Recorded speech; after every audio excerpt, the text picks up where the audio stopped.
भगवान श्री कृष्ण की कही हुई कुछ बातें, जिसमें उन्होंने प्रेम के बारे में विस्तार में बताते हुए हमें कुछ सिखाया है। संसार में हर स्थान पर ये व्यापार व्याप्त है। कुछ पाने के लिए कुछ देना होता है, लाभ पाने के लिए निवेश करना होता है।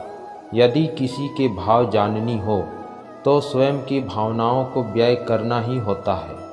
यदि किसी की अच्छाई जाननी है तो उससे सलाह ले लो।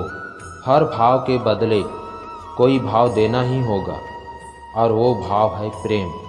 प्रेम क्या है सभी जानते हैं। सामान्य रूप से ये प्रेम आकर्षण से प्रारंभ होता है और इसमें कुछ भी बुरा नहीं। महत्वपूर्ण बात यह है कि इस प्रेम का लक्ष्य क्या है। जिसे आपने प्रेम किया उसे पा लेना या ना पाने के कारण स्वयं को विचलित कर इस संसार से मुंह मोड़ लेना। यदि कोई इन दोनों विकल्पों में से कोई एक चुनता है तो आपको बता दूं, ये दोनों प्रेम का अंत है। प्रेम इस संसार में किसे नहीं भाता। हर किसी ने प्रेम का अनुभव किया ही है। हर कोई जानता है ये प्रेम कितना सुंदर है। ये प्रेम भाव इस संसार में सबसे शक्तिशाली भाव है। अब हर शक्ति में आते हैं कुछ उत्तरदायित्व।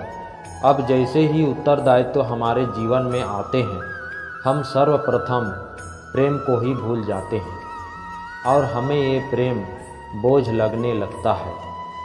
हम जीवन में स्वप्न देखते हैं, उन्हें पूर्ण करने का प्रयास करते हैं, किंतु इन सपनों को पूर्ण न कर पाने की स्थिति में हम टूट जाते हैं, बिखर जाते हैं और बोझ हम आने वाले पीढ़ी पर लाद देते हैं।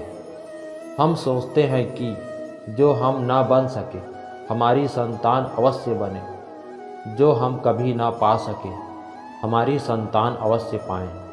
ये विचार अनुचित प्रतीत नहीं होता, किंतु ये भूल है और यही भूल हम कर बैठते हैं। संतान प्रकृति और परमात्मा का आशीर्वाद है। उनके भीतर अपना एक उनका अस्तित्व छुपा है। तनिक गौर से देखिए तो सही। आपने केवल उस संतान को जन्म दिया है, उसका जीवन आपका नहीं है। इसीलिए अपनी संतान के साथ समय व्यतीत कीजिए और उन्हें प्रेम दीजिए, भरपूर प्रेरणा दीजिए। फल आपको वही मिलेगा जो कर्म आप कर रहे हो। तो अगर आप अच्छा कर्म करते हो तो आपको अच्छा फल मिलेगा, या फिर अगर आप बुरा कर्म करते हो तो आपको बुरा फल मिलेगा।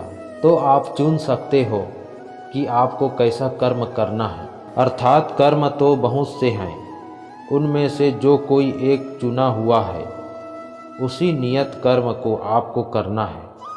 कर्म न करने की अपेक्षा कर्म करना ही श्रेष्ठ है।